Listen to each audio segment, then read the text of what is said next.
The Avalanche shockingly decided to trade away one of their superstars in Mikko Rantanen last Friday. This is your Denver Sports Daily for January 27th. The biggest stories, the latest news. It's Denver Sports Daily. The Avalanche shocked the hockey world on Friday when they decided to trade one of their best players and one of their only superstars on this team, Mikko Rantanen. They traded him away. Rantanen went to the Carolina Hurricanes after the Avalanche agreed on a three-way deal that would land them Martin Necas, Jack Drury, a 2025 second-round pick, and a 2026 fourth-round pick. Now, Rantanen was one of the few superstars on this Avs team. He recorded 100 points or more in the last two seasons, and in 2022-23 season, he had 55 goals, and last season he had 42 goals. This year, through 49 games, he recorded 25 goals and 39 assists. That's 64 points overall. Obviously, one of the best players on this team, one of the best players that's been on this team for the past 10 years. The Avs drafted him back in 2015, and after 10 years, he had a 10-year career with Colorado. He'll leave with 287 goals, 394 assists, and 619 games. It's 681 points. Just incredible. Now, over the past year, one of the biggest talks around the Avalanche was Mikko Rantanen's contract, and a major part of it being the suspicion that the Avs didn't want to pay him more than Nathan MacKinnon. Mikko wanted somewhere around the $14 million a year mark. Now, Nathan MacKinnon makes around $12.6 million a year. So it's strange. It's strange. The major talk around it is that they didn't want to pay him more than Nathan MacKinnon. And I get that. You don't want to be paying somebody who's not your best player more than your best player. I get that, but that's kind of an old-fashioned mentality. The market changes. What somebody was worth 3 years ago isn't the same that they're worth today. There's inflation. There really is. There's inflation. It doesn't matter if he wants more than your best player because he deserves more than your best player right now. He does. Mikko Rantanen was the second best player on this team. Arguably, he was. So if he wants more than what your star player was being paid 2 or 3 years ago, it makes sense. He has proven that he is a great player and that he deserves to be on this team. And they messed it up. They really did. And the good part about this, the good part about it is that the Avs at least got something for him.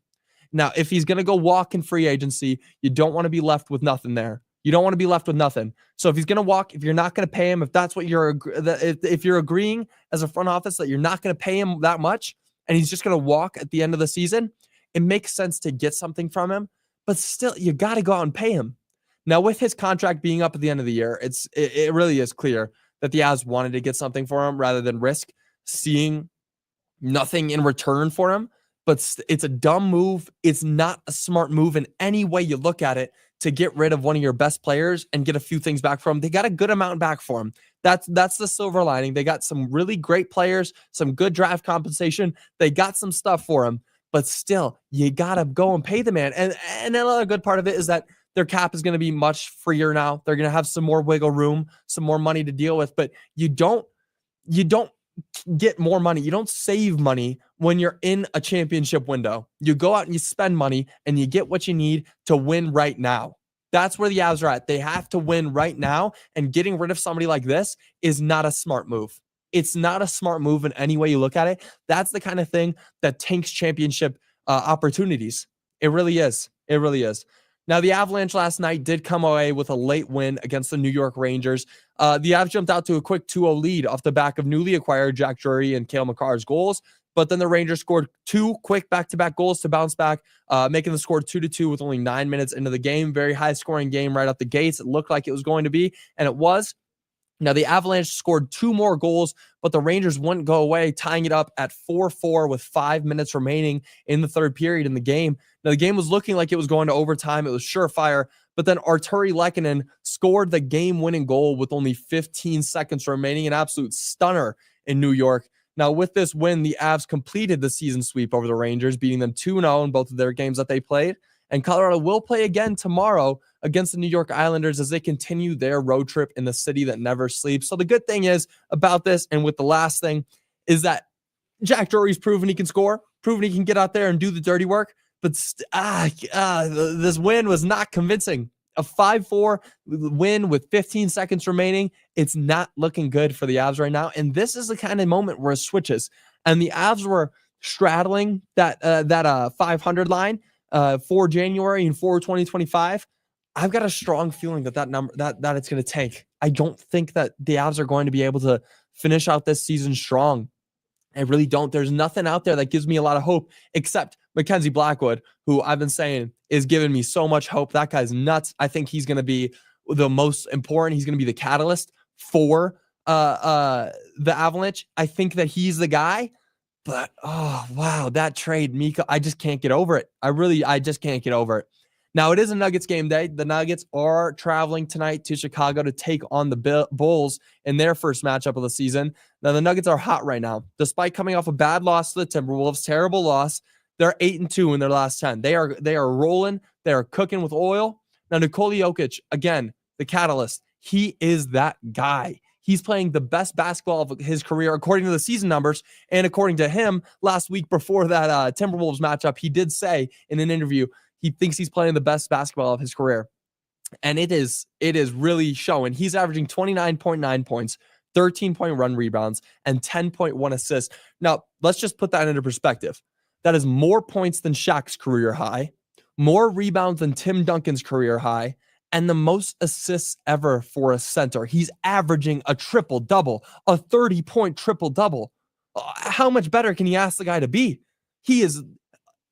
I'm losing words. I'm losing the kind of description that I can put on him, because you can say fantastic, you can say incredible, but there's just, he's this close to me calling him a top 5 player of all time. I'm so serious. Open up that conversation, because really he's in that top 10 range. He's top 15 all time. He's probably straddling that like 12. But if he wins another MVP and if he wins a championship this season, I will be clawing tooth and nail to say that he is a top 5 player of all time. I believe it. I think he's going to be, if he wins another championship and another MVP, this guy has one of the greatest peaks I've ever seen. Then you open up the conversation about who's better, LeBron or Nikola Jokic. That's a real conversation that can start to be had if he wins another MVP and championship. I'm so serious about that. Now, the Nuggets are headed into this game tonight as 8-point favorites. They will tip off at 6 p.m. Now, moving on, the Super Bowl matchup is set.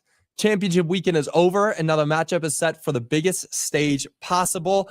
The first game yesterday was the Washington Commanders at the Philadelphia Eagles. Wow, the Eagles are looking like they're on a run right now. Jaden Daniels had one of the best rookie seasons ever, but everyone falls back to earth at some point as the Eagles just dominated the Commanders. Domination. Saquon Barkley and Jalen Hurts combined for 6 rushing touchdowns, 3 each. They each had 3 rushing touchdowns. The QB and the running back. Are you kidding me? They trounced Washington, beating them 55-23. You knew it was going to be bad. You really did. There was something in it. That first drive for the Commanders looked good. They ended with a field goal, got 2 fourth-down conversions on their first drive, and they ended with a field goal. And then, okay, Eagles are getting the ball. Boom, Saquon Barkley, 60-yard touchdown right out the gates. First play of the game, a 60-yard touchdown.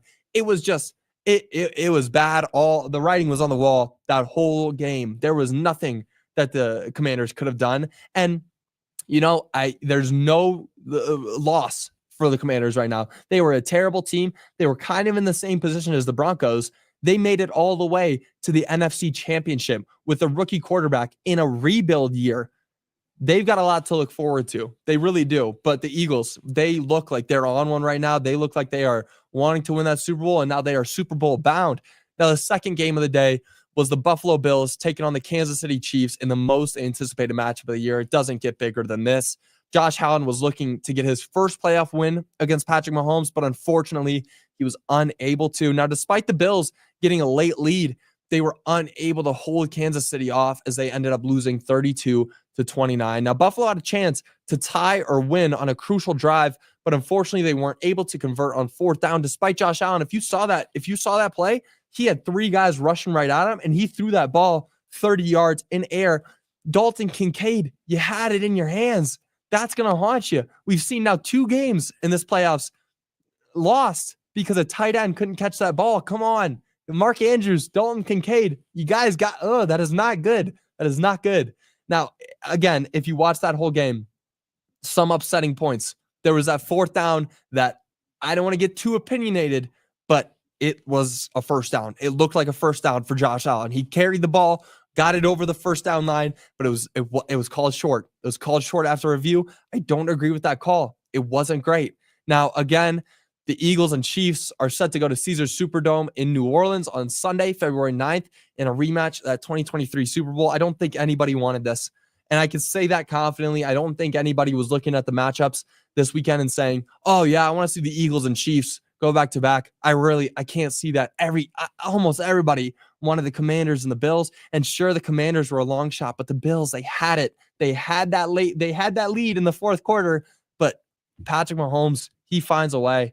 And unfortunately, he's going to the Super Bowl again. Now, I do want to read some of your comments. Let's see. Good morning, Joey. Lots of people are mad about the trade, including coaching staff. However, I see it as a cap casualty. I mean, whichever way you look at it, it wasn't a great trade. I saw it. The coaches were not happy in it. Jared Bednar clearly was sad. He didn't want to see somebody as great as Mikko go. But whichever way you look at it, it doesn't look like a good trade. It just doesn't. You got to sign him. You got to spend the money on him. You really do. I get it. I get what they were looking at, that they couldn't have gotten him from cheaper. But I don't find any great way to look at this other than the fact that they got a lot of good pieces from him. They really did. They got a lot. They got at least most of his value, semi close to what he's worth. Still, you just got to sign the man. That's where I stand on that. Let's see. The Avs made the right move. They cannot fit Mikko's ridiculous demand under the cap. He would have walked for nothing. They had to get something, and they got a very good player back in Nekis. Again, I see that. They couldn't have gotten him for cheaper. They needed to get him for cheaper, but still, you look at it this way. When you're in a championship window, you got to spend money. You don't go for cheaper. I get that they got good players. That's what I've been saying. They at least got what he's most close to worth, but still, just spend the money on the guy. He's proven time and time again that he is one of the best players in this league, and giving him away just never sits right with me. Giving away good talent never sits right with me. And that's a personal thing. That's a real personal thing. Don't give away talent when you got it there. You spend the money, especially in the championship window, but just not happy about it. Either way I look at it. Not look at it. Oh, sorry. Netches. Thank you for that. Appreciate that. All right. Let's see. Can't say the Bills didn't have a chance to win. I think it's time to look at the coach getting fired due to can't get past the AFC Championship. 0-4 now. That's the dialogue that gets opened up for the Bills now, is when there's a problem like the AFC Championship, it doesn't fall on the players anymore, because you see that Josh Allen put his heart on that field. Now it's going up to the coaching staff. What was the problem there? Bad calls? You don't ever go for screenplays on 3rd and 5. Don't go for a pass that gets you behind the line when you're supposed to get 5 yards ahead. I will never understand that. I'm sure most of you will never understand that, because that's the main thing I hear all the time. Don't throw a screen pass when you need a first down. Don't do it. Screen passes are terrible. They rarely ever work. And when they do, sure, they can be electric. You can get 30 yards. Don't throw it when you only need 5. I don't get it. Yes, it was a first down. Yep, first down. Now that's going to do it for your Denver Sports Daily. We'll be back with you guys again tomorrow, hopefully recapping a Nuggets win, talking a little bit more about the Broncos as we're getting closer to this draft. It should be big, should be huge. The Broncos have a lot to look forward to right now. And then, of course, the Avalanche. Where are they going to be without Mikko Rantanen? I guess we'll see further down the line in the future, but that's where we're at right now. Now that is your Denver Sports Daily. Back with you guys again tomorrow. Until then, y'all have a great rest of your day. I'll see y'all later. Bye.